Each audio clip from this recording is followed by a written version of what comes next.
Good morning, everyone. Welcome to the Leadership Development Group's webinar entitled Key Learnings from COVID-19, Charting a New Strategy, being presented by Dr. Jonathan Burrows. I'm Lisa Clark, Director of Coaching and Operations with the Leadership Development Group. Just a few quick notes before we get started. Please note that all attendees are automatically on mute for the duration of the webinar. We will be taking questions. Please feel free to submit your queries via the questions box on your GoToWebinar control panel, and Tara Satlow, VP of Client Solutions, will be reading them to Dr. Burrows during the call. Additionally, please note that this webinar is being recorded. We will provide a link to the recording to all attendees. We appreciate your attendance and hope that you find this webinar valuable. I will now turn it over to my colleague, Tracy Duberman, President and CEO of the Leadership Development Group, for a brief introduction. Tracy? Thank you, Lisa. I am delighted to welcome you to the third webinar in our Key Learnings from COVID-19 series. Today's webinar, entitled Charting a New Strategy, is being presented by TLD Group faculty and nationally recognized speaker, author, and consultant, Dr. John Burrows, President and CEO of the Burrows Healthcare Consulting Network. Since 2008, TLD Group has been dedicated to developing leaders and teams to execute strategy in their organizations, within their sector, and across the health ecosystem through our targeted talent development solutions. Next slide, John. As the industry has evolved, the demand for leaders has increased exponentially. Leaders today must be willing to adapt and, most importantly, cultivate partnerships with leaders from sectors outside of their own to transform health and drive value. To this end, we are introducing our new Institute for Healthcare Ecosystem Collaboration in the coming months to fill the void left by traditional single sector leadership development programs. The Institute draws leaders from multiple sectors of the health industry who demonstrate a willingness to learn together to build and execute cross-sector strategies to transform our health industry. If you're interested in being a part of the Institute, please let us know in the survey we'll be sending after this webinar. Now on to our featured speaker. Next slide, John. It is with great pleasure that I introduce John to all of you. As I mentioned prior, he is a recognized national healthcare consultant, speaker, and legal expert, and has worked with over 1,500 healthcare organizations to provide best practices solutions. John has written and edited numerous books, including but not limited to Redesign the Medical Staff Model, a Collaborative Approach, and Essential Operational Components for High-Performing Healthcare Enterprises, both of which have received the prestigious James A. Hamilton Award for Outstanding Healthcare Management Book of the Year by the American College of Healthcare Executives in 2016 and 2020. John received his BA at Johns Hopkins University, his MD from Case Western Reserve University, and his Healthcare MBA from the Eisenberg School of Management. He is a certified healthcare and physician executive and is a fellow of the American College of Healthcare Executives and the American College of Physician Executives. And now, without further ado, John. Thank you so much. Well, we are living in unusual times, but you know, as I often tell people, every generation has had unusual times. My wife and I are now watching the wonderful Ken Burns documentary on the Roosevelts, and they had to go through the Great Depression and the Great War, World War II. And we went through a HIV pandemic in the 1980s. So pandemics and international emergencies, whereas they're relatively unusual, are not rare. And every generation is going to have to confront things like we're confronting now with COVID-19. And as you all know, there's the world prior to COVID-19 and the world after COVID-19. And like all major events in the world, our world is never going to be quite the same afterwards as it was before. And so what I would like to talk to you all about today is how do we pivot? How do we change directions based on what we've had to confront and deal with COVID-19? So what was the world prior to COVID-19? And we're going to go to a polling question, and I'd like to turn it over to Lisa for the polling. Sure, John. So prior to the pandemic, how was your organization doing? Strong performance, good performance, reasonable, or marginal performance? So we'll just give you a few seconds to answer that. And Lisa, there's some parameters on each of those answers based on margin and quality scores as well. Okay. All right, I'm going to give it a few more seconds and then close the poll. All right. And share. All right, so it seems that 47% believe that they had reasonable performance with a 3 to 5% net margin, which was average, and the lowest was 11% with marginal performance, 0 to 3% net margin. Well, that makes sense. The average organization is the largest number, and average operating margins were 3 to 4%, and most people had reasonably good quality scores. And what I'm going to posit to all of you today is that's not going to be enough in the post-COVID era, and we'll go over that. So this is what most healthcare organizations were doing prior to the pandemic, transitioning from volume to value. According to Wall Street, 17% of all payer contracts prior to COVID were value-based contracts. Now, how do I define value? Quality, as defined by the payer, times risk and severity adjustment divided by cost. Now, I want to point out the RSA, risk and severity adjustment, because that's a nuance that many people are not familiar with. That means you have to determine how sick and how complex your patients are. And this is typically done with what are called clinical analytics that factor in non-clinical determinants of care. In other words, if you take just medical information, you're leaving out their sex, their zip code, you're leaving out socioeconomic factors, you're leaving out environmental factors, you're leaving out behavioral factors.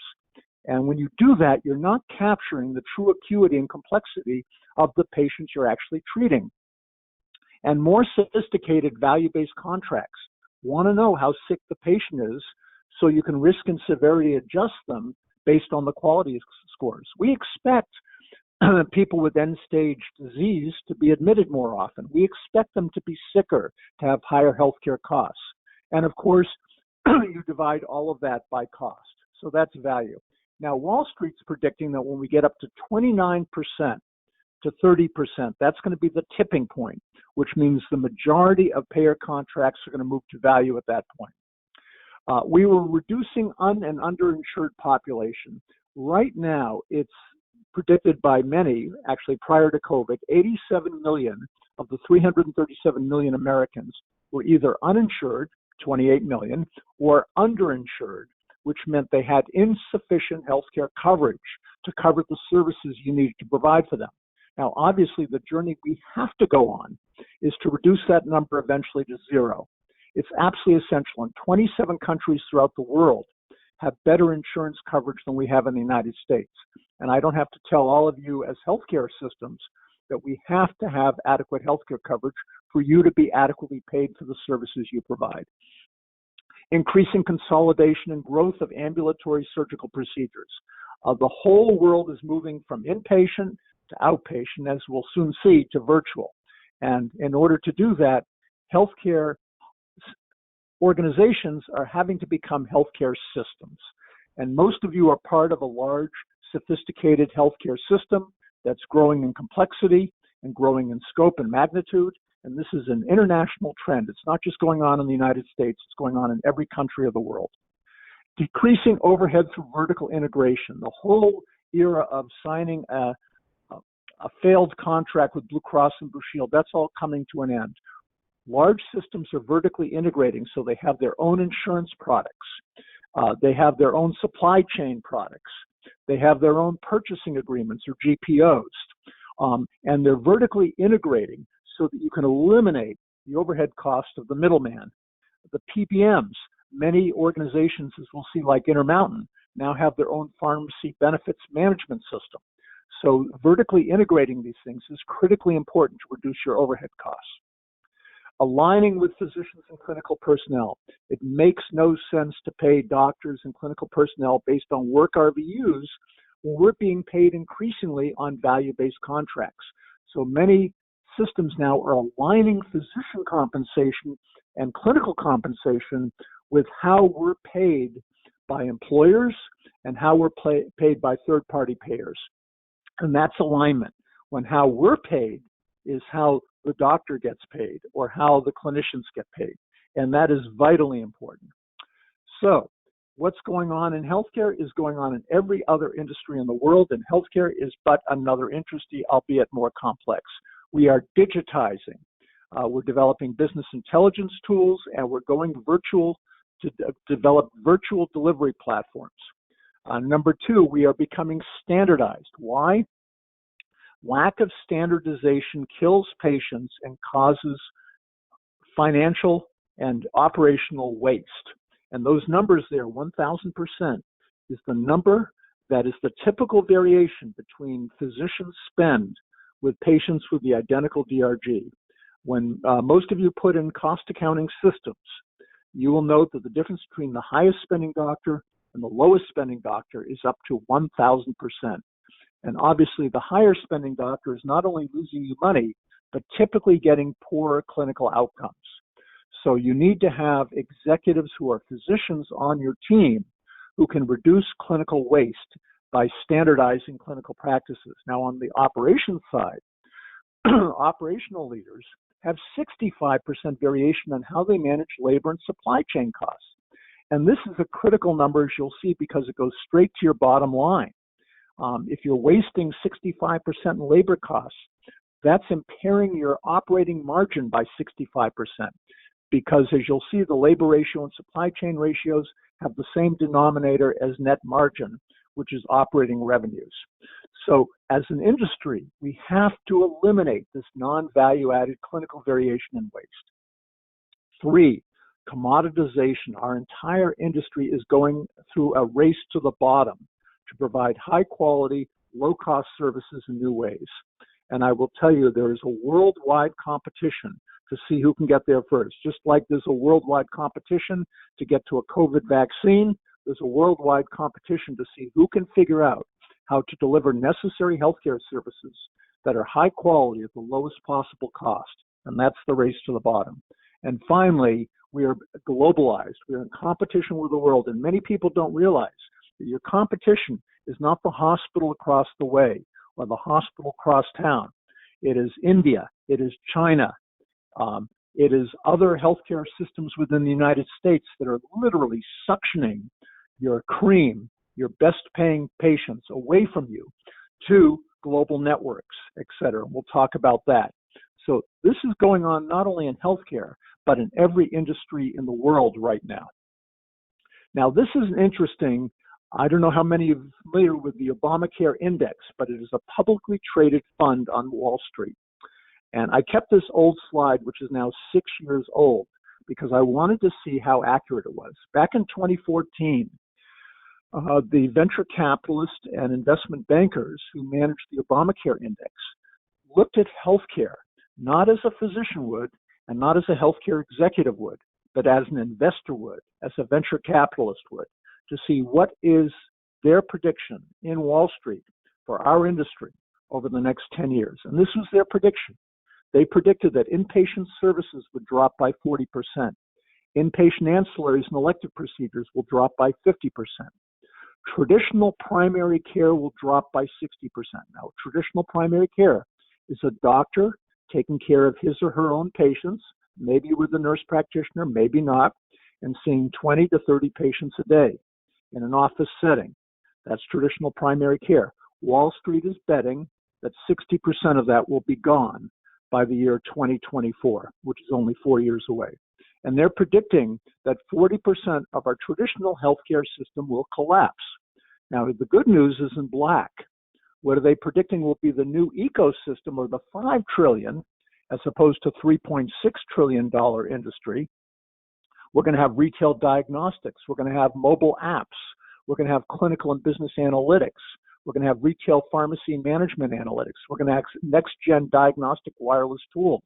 And we're going to have what Eric Topol calls genomics, proteomics, and microbiomics, which is basically an individualized, customized a way to track for people to track their own healthcare so they can manage their own healthcare on their phones or their Androids. And people like Eric Topol, who's a former cardiologist, who's now the Senior Vice President for Innovation at Scripps at La Jolla, is overseeing the development of technology that will free well patients from having to rely on a healthcare delivery system at all.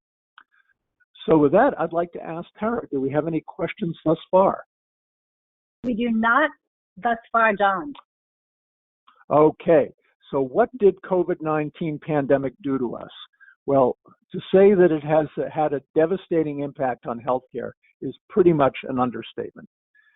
As a result of the pandemics, healthcare organizations have had decimated operating revenues. In the state of New Hampshire, most hospitals are down between 40 and 60% from March through May or June by eliminating their elective and ancillary revenues and loss. And the other problem is, for those of you who manage COVID patients, you know you take a loss on almost every COVID patient you treat, particularly the sick ones. You admit a COVID patient to an ICU, you put them on oxygen, you monitor them around the clock with 24/7 intensivists. You're going to lose between 15 and 30% of your costs that are not going to be covered by Medicare, Medicaid, and commercial payers. And so every COVID patient you see, you're going to lose money on, and by shutting down your normal operating revenue, you're losing money on that. Increased and underinsured population. We have 20 million people unemployed right now. A lot of people are holding on to their employer-based health insurance by a thread.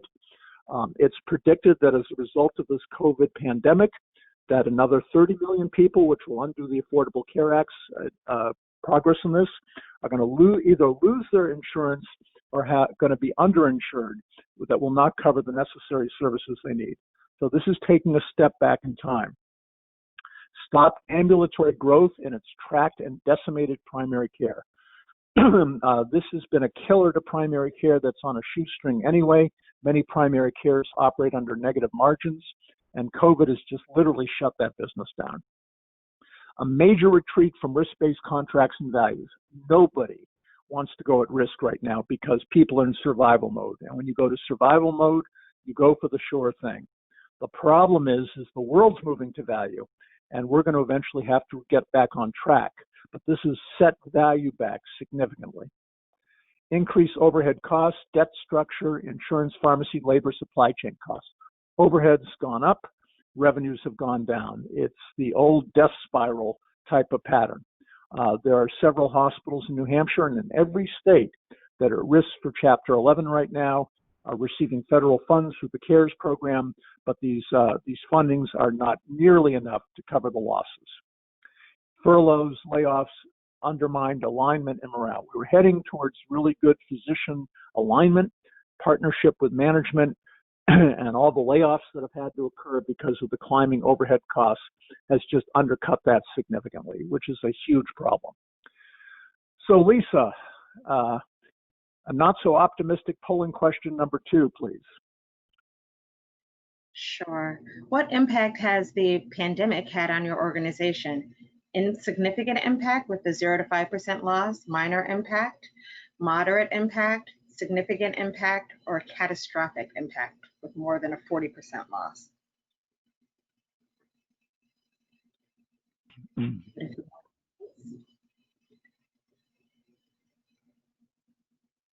All right, I'm going to close the poll.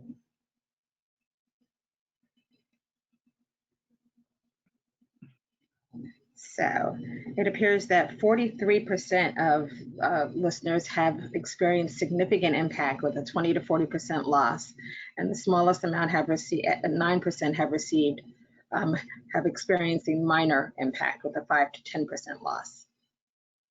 Well, that goes along with the national statistics. Most people have taken a very heavy hit from this pandemic. And I'm going to go on record because I wrote an editorial that was published nationally and was not well received. When the American Hospital Association said to shut down your elective and ancillaries and totally focus on COVID, I wrote a national editorial opposing that. And I said that you can't turn off the revenue stream for 2 reasons. Number 1, you have to be able to sustain COVID patients, and you can't do that without a margin, because everything you're doing is at a loss. And number 2, you've got people with everything else. they've got cancer, they've got heart disease, they've got diabetes, they've got hypertension, they've got obesity.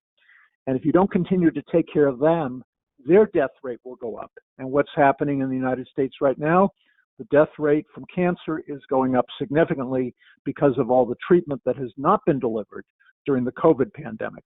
And I want to point out that 5 times the number of people die of cancer every year than have died of COVID thus far.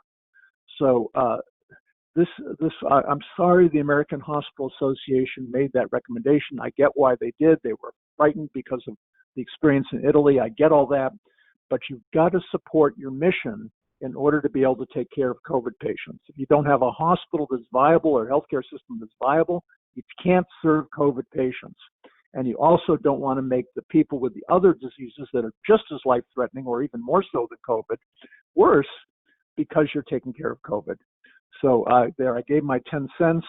It was a very unpopular editorial. I got a lot of slack for it, but I stand by it to this day.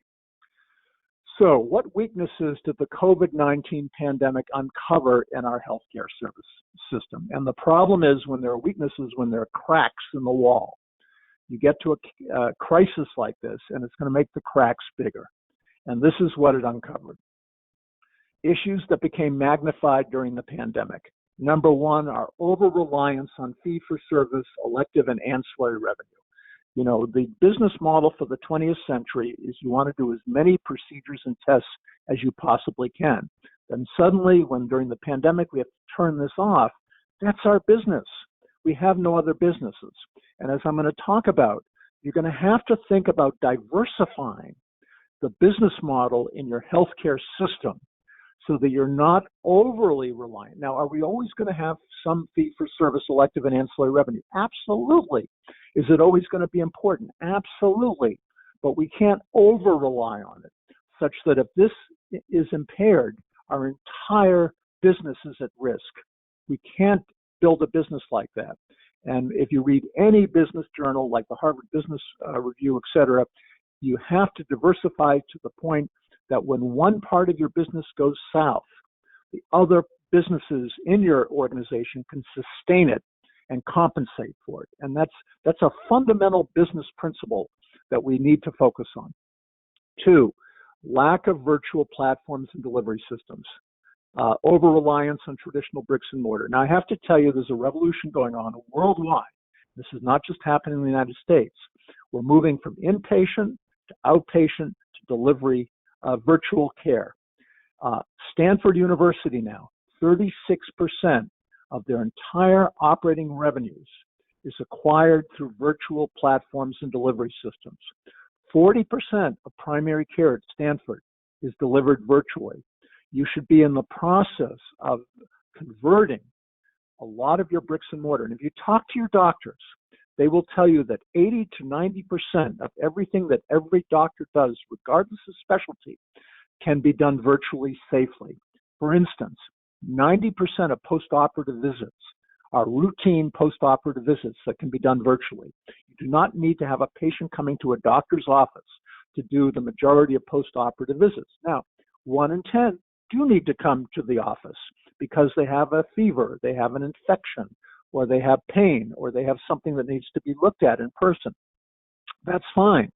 But you want to start offering virtual platforms and delivery systems for the 80 to 90% of the people that you service. You can now give an option. And if people are poor and don't have a phone or an Android, you can give them the phone or Android so they can do it.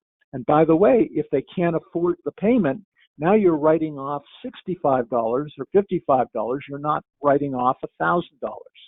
So the whole thing makes good business and clinical sense. Excessive fixed and overhead costs. The Cleveland Clinic is a great example of this right now. Excellent organization who became over encumbered with fixed costs. They started investing in real estate, more real estate, more real estate. And right now they're divesting themselves as quickly as they possibly can. You want to get rid of all your unnecessary fixed and overhead costs.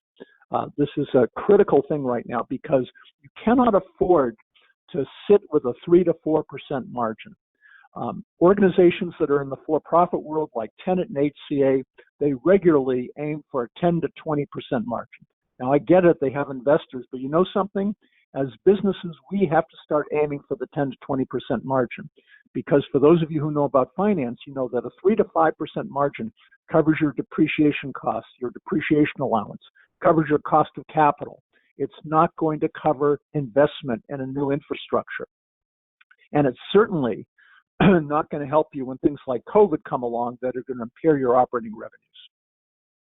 Excessive labor costs. I'm going to talk more about this as part of this particular webinar, but we're misusing physicians, nurse practitioners, and PAs when 50% of their clinical time is non-productive. And I hope that all of you, after this webinar, will do a job analysis of your physicians, nurse practitioners, and PAs and see what is their percentage of productivity. What percent of the time are they advancing someone's clinical care, or are they generating operating revenue for the system? And if it's below 60%, you're misusing them. And I'm going to show you how to do that. Excessive un- and underinsured populations. This is a huge problem. I know most of you have programs now where you're enrolling uninsured people, but part of what you also need to be doing is insurance redesign programs, where if you have someone who's got coverage, but it's not good coverage, or it's the wrong coverage for the services you're trying to provide them, you will save yourself a boatload if you get them re-enrolled in an appropriate, and yes, you're going to have to become insurance companies, which means not only are you going to have to manage your own actuarial risk, but more importantly, you're going to have to manage your beneficiaries, who are your patients and your customers, to ensure they have the right coverage so you get paid properly for what you're trying to do on their behalf. Poor overall health of population due to overemphasis on incremental procedural-based healthcare. I'm going to talk a little bit about that, but the problem is when you shut the door to cancer patients and hypertension patients and diabetic patients, they get worse, and that ends up driving up your costs even more than COVID-19, which is a huge problem.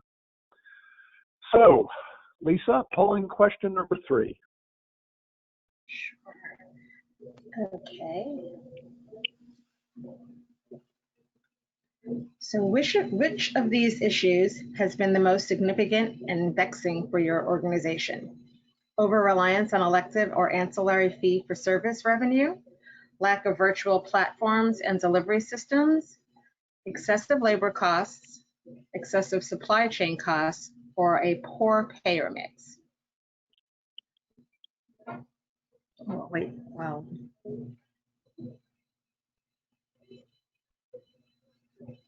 Okay. A few more seconds and I will close the poll.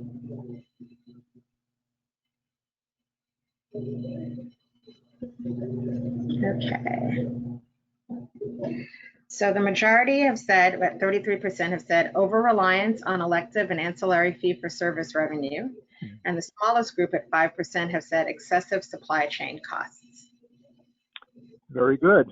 So this is the problem. When you have a business that is overly focused on one part of your business, and that business becomes impaired, your entire organization becomes impaired. And this is why you need to diversify. And I'm going to talk about diversification. And I just wrote a national blog also on venture capital. It's interesting. A lot of healthcare systems now are also becoming investment funds for healthcare related ventures. We'll talk about that as well. But the big word here is you want to diversify your business so that you're not over-reliant on one thing, that if that one thing becomes impaired, everything becomes impaired. So where do we go from here? Forging a new strategy. And before we get started, Tara, do we have any questions? We do. So one, I think at this point is more of a comment because you addressed it, and that was a doctor friend, a specialist, is always complaining that so much of his overhead goes to the varying requirements of multiple insurance companies. This seems like a major problem in streamlining healthcare. Could you comment? I didn't know if you wanted to say more. This is why Intermountain Healthcare System is now an insurance company. This is why Mayo Clinic is now an insurance company. This is why Geisinger Healthcare is now an insurance company, or Baylor Scott and White is now an insurance company. Memorial Hermann is now an insurance company. You know, this overhead stuff where you have different insurers telling you have to do this, you have to do that. We're going to give you 25 different forms to fill out. Each insurance company is going to have their own requirements, their own unique individual requirements.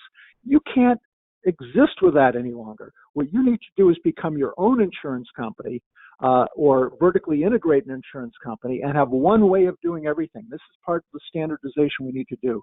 So the listener is absolutely correct. This is part of the unnecessary overhead costs that we can no longer afford the luxury of doing and saying, okay, we have 50 commercial payers, we have 50 different forms, and we have 50 different requirements. That's not going to fly in the 21st century, and organizations are now moving past that. Yes. And another question. The primary care model, which is in quotes, may have changed, but you still see the importance of primary care writing the cost curve, question mark. So absolutely. And I'm going to hold off on giving the lengthy answer to that because I'm going to explain how primary care can be done in the 21st century. So I'm going to hold off on that one, but yes, okay. Primary care is critical. It's essential. It just needs to have to be redesigned for the 21st century.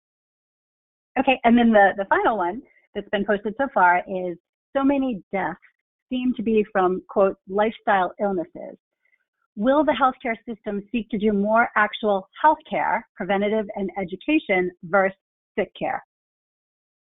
Okay, the short answer is yes, but we have to move to valued in order to do that. We have to move where quality times risk and severity adjustment divided by cost is how we get paid. Now you can get paid more for the sicker patients than the less sick patient, and you can get paid to reduce the risk of illness of somebody with a potential life-threatening condition. And by the way, the people dying of COVID aren't dying of COVID. They're dying of inflammatory disease secondary to underlying healthcare conditions. If you look at the people, besides the very elderly who have failing immune systems, the majority of people who are dying of COVID have hypertension, have obesity, have heart disease, have diabetes, and it's exposing the people with chronic illness. As a nation, we do not have a good baseline of illness and health in our country. Why? Because we pay for procedures and tests. We don't pay for healthcare. So we have to move from fee for service to value, and the value has to be about health, not sickness. I tell people we're transitioning from a sickness industry to a health industry, which is a radically different business model. Any other questions? That is it for now. Okay, very good. So where do we go from here? We want solutions. Okay, the first one is digitization, and this should be on everybody's top list right now. The digital revolution is here. Over 100 million telehealth visits alone in the United States, billions worth worldwide. Now, this is a revolution going on all over the world. I've now traveled all over the world to look at healthcare systems, and I can tell you that the digitization of healthcare is going on in every single country in the world. This is not a U.S. phenomenon. This is a global phenomenon, okay, and it's a revolution. As I mentioned, Stanford University now provides 35% of primary care visits virtually by iPhone or the Android. According to Mobile Health News, 50.2 million Americans communicate primarily with their health care provider using home-based monitoring systems or their own device. So that's a huge percentage of the U.S. population already. And surprisingly, a lot of these people are elderly. My mother now uses virtual healthcare, and she's 93 years of age. So you've got to understand this is a revolution sweeping. And what's fascinating to me is if you go away from American Well and Teladoc, which are the two largest platforms in the United States, a lot of healthcare systems are saying we've barely scratched the surface in this area. Now, here's the good news. This type of care is 95% cheaper than bricks and mortar care. And you can accommodate 80 to 90% of your patients. Now, I don't like enforcing digital care. I like offering digital care as a viable option to your patients and saying, look, you can come in. You can come in and see the doctor or the nurse practitioner in person. It's more expensive. You may have to wait a little longer. If you want a virtual visit, we can do that right now. In fact, we can do that in the evenings. We can do that on Sundays. We can do it on Christmas and Easter, et cetera, et cetera. The iPhone Android will begin to become the primary healthcare portal throughout the world, like every other industry. And it shouldn't be surprising, because how many of you get your airline tickets on your phone, or purchase something on Amazon on your phone, or your Android or your computer, et cetera? This is how business is done in every other industry. And yes, it's going to happen in healthcare as well. So this is a little schematic, and we have industrial age medicine at the top, and we have information age healthcare at the bottom. Now we have the typical model. It's discouraged that you, in the industrial age, that you took care of yourself at home. You had primary care, secondary care, and tertiary care, and that's how we built our hospitals in the 20th century. Now, in the individual information age, professionals as authorities is going to be discouraged as the last resort. Professionals as partners is going to be at a higher level. Professionals as facilitators, and remember, doctor means teacher in Greek, self-help networks, friends and relatives, and individual self-care. Just like you go to a gas station now, most of the services you get at a gas station are self-service.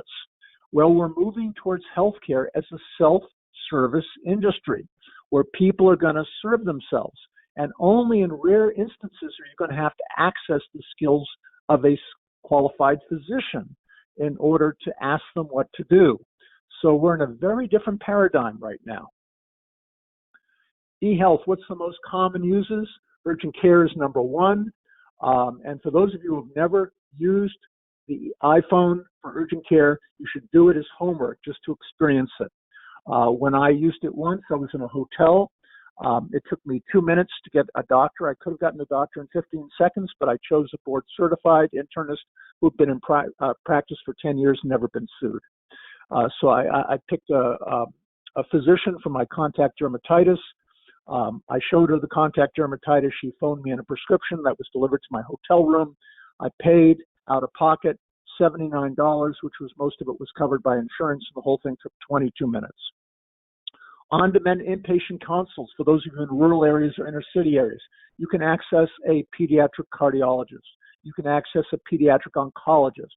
You can access a dermatologist 24/7 for $59 on either Teladoc or American Well. You don't have to recruit all these people.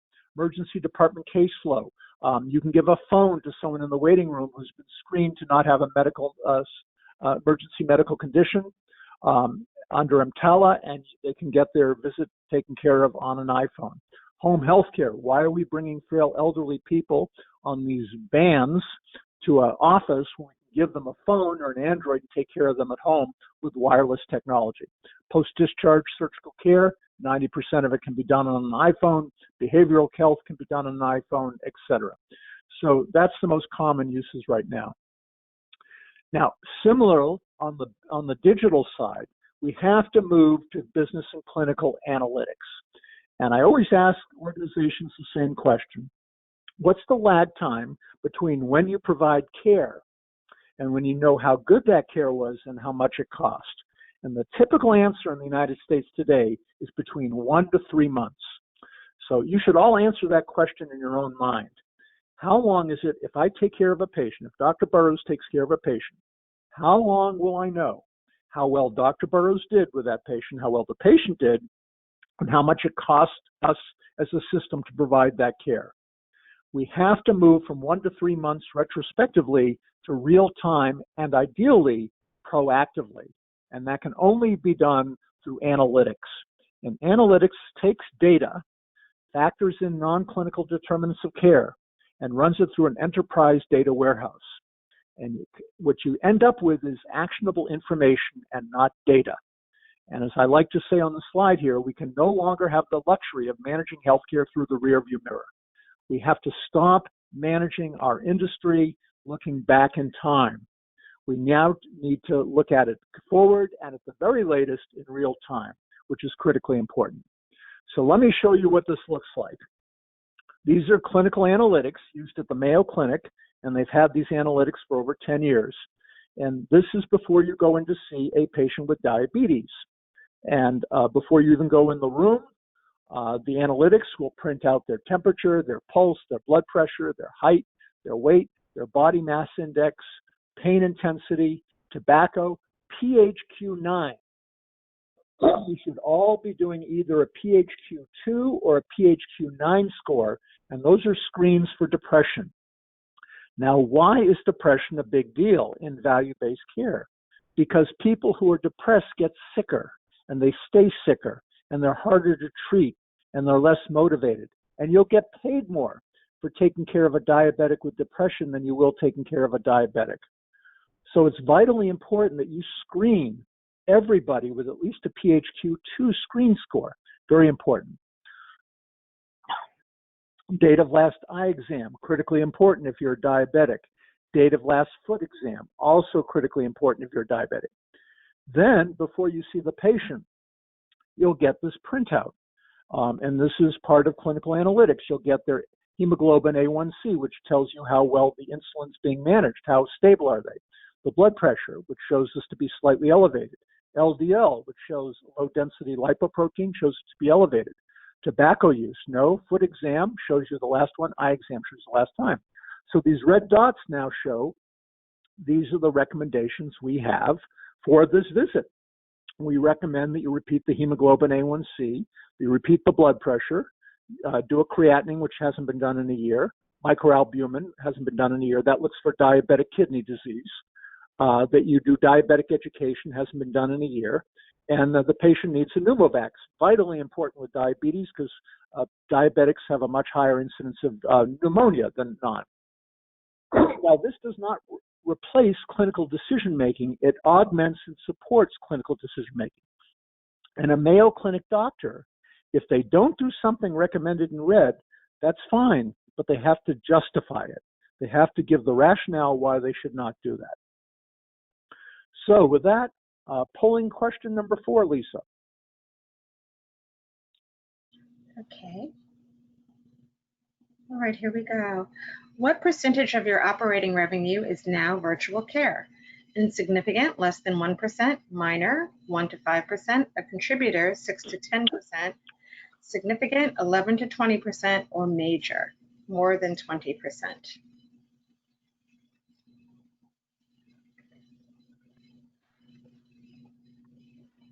Okay, I will close the poll in 5 seconds.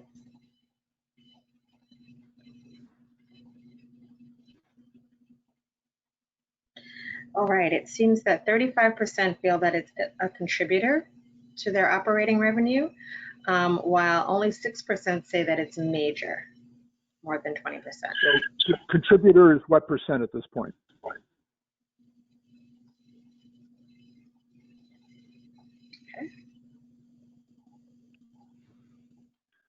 Okay, so, obviously people are just beginning the journey to digitization, and I cannot emphasize enough, you need to get there more quickly now. This is a revolution. People are buying these services. Your own patients, in fact, you should do a poll of your own patients. How many of you got digital care from another provider, one of our competitors like American Well or Teladoc or whatever, unbeknownst to us? It will surprise you, and it will be a little humbling to say maybe we should be providing that service now so that we don't lose that business to others. Standardization.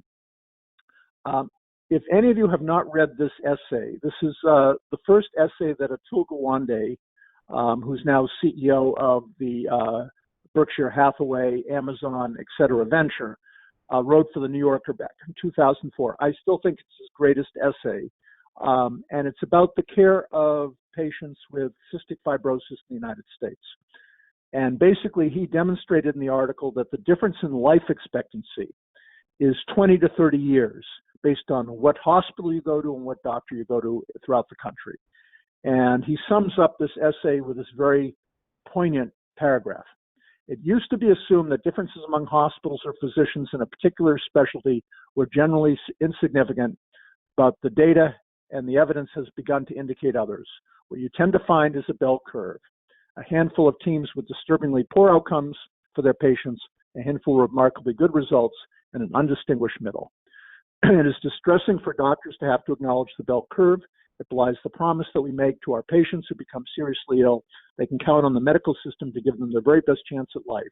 It also contradicts the belief nearly all of us have that we are doing our job as well as it can be done. If you get a chance, download this article. It's a free download. Give it to every doctor, give it to your board, give it to your management team, have them read this article.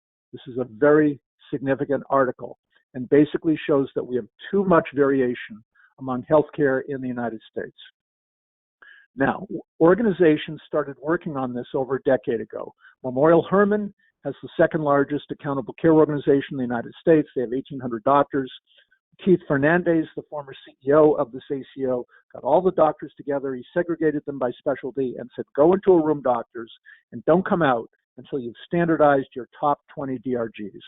And he gave them a list of their top 20 DRGs. And by the way, 90% of what every doctor does is as their top 20 DRGs, 90%.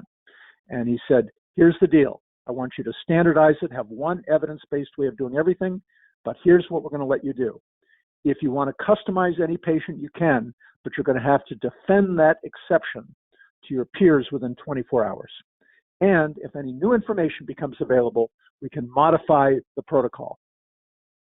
And by doing that, getting all the neurosurgeons to standardize, getting all the urologists to standardize, all the family doctors to standardize, they were able to reduce hospital-acquired infections by 91%, reduce general complications by 66%, reduce 30-day readmissions by 43%, and reduce mortality by 23%.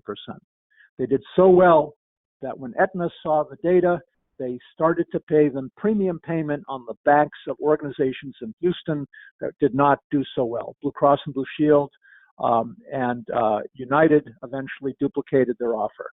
And so we're in a new world now that if you can produce better outcomes at lower costs, you'll start to get premium payment under pay for value. If you don't, you're going to be the pocket that gets picked by the payers and given to the organizations that can do this. So we're in a new era now. Now, you also have to reduce variation in labor, your most significant operational metric. And you should all know your labor ratio, a very simple operational ratio, total labor cost, and I'm including contract labor here, and I'm including employed physicians here, divided by net operating revenue. And here's the astounding thing. In the United States, there's variation from the best practice, which is also always Hospital Corporation of America, to average to poor. Now, that's a 21% operating margin variation based on how well you manage labor. And I'm going to talk about how to do that in a little bit. Now, these are labor analytics. And there's supply chain analytics out there. There's labor analytics. And without going through, spending a lot of time, because we don't have time on this one slide, I will just point out for you the productivity index, which is the second line from the bottom, that shows how far below budget are you. So the 102.5% means that your labor costs are 2.5% less than budgeted, which is great. The 88.4% here in 2016 means that you're 12% over budget. Now, these labor analytics come out a month before a shift takes place. So when do you fix the problem? A month before the shift takes place. And this is part of the move in management to proactively manage labor and supply chain, to proactively manage quality, not reactively manage it after the fact. So analytics now are absolutely key. And I'll just tell you the top analytics companies in the United States are Premier, IBM Truvent, and Vizient. And those are the three big ones. There are many other ones, but you've got to have analytics now. And the good news is analytics are a lot less expensive than that electronic healthcare record by Epic or Cerner or whomever you used put in. There's widespread variation in supply chain. Similarly, a supply chain ratio, total supply chain costs divided by net operating revenue. Again, huge variation from Intermountain, which is at 12%, to the national average of 18%, to the worst is 25%. That's a 13%, which when you add that to the 21% differential in labor, you're looking at a 34% differential in operating margin, which is huge. Obviously, you've got to get your supply chain ratio down. One of the easiest ways to do that is to work with your doctors to create an interdisciplinary value analysis committee where doctors and executives together decide on all vendor relationships, all supply chain relationships together. And once you decide together, every physician is obligated to comply. This is vitally important. In other words, if we come up with the least expensive implant, the least expensive stent, etc., and we agree on that as a medical staff and a management team, every physician is now obligated to comply with that. Lisa, polling question number 5, please.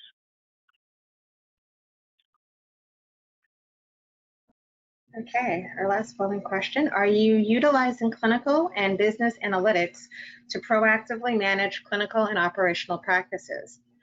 Not at this time, preparing to do so, have just started, established over the past year, and well established over the past several years.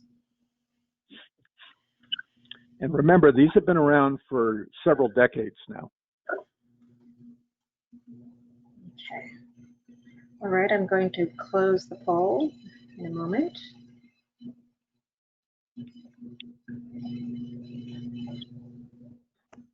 Okay. So it seems that 42% are preparing to do so, while only 5% have established it over the past year. Okay, so this is something, again, you got to put this on fast forward. And I say this because the payback period or the hurdle rate for cost accounting analytics is 3 months. Why do I say that? You're going to discover costs you didn't know you had, and you're going to be able to manage costs in a way that you were never able to manage before. And I say that from experience of lots and lots of other organizations. You will not believe the amount of cost variation among doctors, among labor costs, supply chain costs. Once you can identify those costs, now you can strategically manage them, which is vitally important. Commoditization. Homer Warner was the father of medical informatics. He's from Salt Lake City. He predicted all this digital revolution 45 years ago when no one knew what it meant. He has a very famous quote, and I'd like to share it with you. A physician should never do what a nurse practitioner can do. A nurse practitioner should never do what a nurse can do. A nurse should never do what a technologist can do, and a technologist should never do what a clerical specialist can do. Everyone needs to function at the top of their license. We have to stop having doctors and nurses being clerical specialists and sitting at computer terminals entering data. They don't do it well, they do it poorly, and you're impairing your own operating revenue stream. So I'm going to give you 4 compelling reasons why physicians and nurses should not perform, but rather oversee clinical documentation. According to the AMA, 50% productivity of every doctor is lost. And the average doctor, according to the AMA, generates $2 million in operating revenues every year. The average nurse generates $900,000 in facility costs per nurse every year, according to the ANA, and over 50% of that is impaired. 30 to 40% operating costs for failure to document comorbidities. Doctors do a terrible job at documenting comorbidities, particularly if they're specialists. If they're a surgeon doing an appendix, they do not document the diabetes, the depression, the socioeconomic things. That's 30 to 40% of your operating revenue right there. You impair your case mix index on the inpatient side. You impair your hierarchical condition categories, HCCs, on the outpatient side, which informs your annual budget for both inpatient and outpatient revenues under Medicare every year. I'm sorry I'm moving quickly because I could spend a lot more time explaining all that, but the problem is the case mix index and HCCs are multipliers for next year's operating revenue. And you impair your risk and severity adjustment for all your patients, which now impairs your value-based payer contracts. Okay, so who's the ideal scribe? An RN or LPN who's a certified coder and has 5 to 10 years clinical experience. You pay them about $60,000 a year. The payback is the first patient, and I'm going to show you how. This is a classic example of how to do primary care. This is a primary care practice in Vidalia, Georgia. The primary care is delivered by LPNs who are certified coders and scribes. The LPN does 95% of the visit. The RN does 4% of the visit. A PA or physician does 1% of the visit. It's their 2-hour visits. And by the way, they're fully covered under Medicare and Medicaid, wellness visits, okay? So here's a patient who came in with diabetes, obesity, and other medical conditions. Because you have a coder doing this, look to the right side of the slide. You're documenting their annual wellness visit. You're documenting their obesity with a treatment plan. You're documenting the type 2 diabetes with neuropathy. You're documenting the long-term insulin use.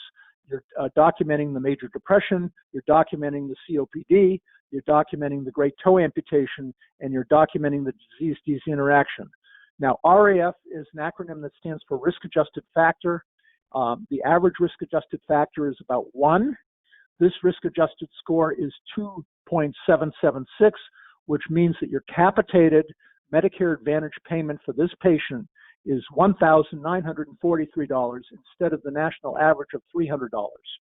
You've just paid for the scribe, you've just paid for the nurse practitioners, you've just paid. The annual capitated payment would be $23,000 instead of $6,000 instead of a $500 visit. So this is a hierarchical wellness visit. The physician oversees hundreds of patients every day. The LPN is doing most of the delivery. Now, under state nursing practice acts, an LPN or RN can provide these services under a protocol if a physician is immediately available for supervision and will get paid for that visit. And if you're smart, you'll turn the LPN into a clinical scribe so they know all these codes. Okay? Now, what are healthcare organizations also doing around the world? They're becoming their own insurance products. Health coverage optimization. You want to look at all of your patients to say, do they have the right coverage for what we're trying to do on their behalf? And are we getting paid fairly and appropriately for what we're trying to do?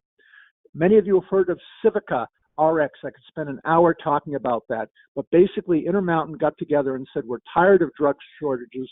We're tired of paying through the nose with a pharmacy benefit management plan. We're going to create our own pharmacy benefits management plan and purchasing group called Civica RX, which now has over 50 members, including Advocate Care, SSM Healthcare, and other giants that you know about.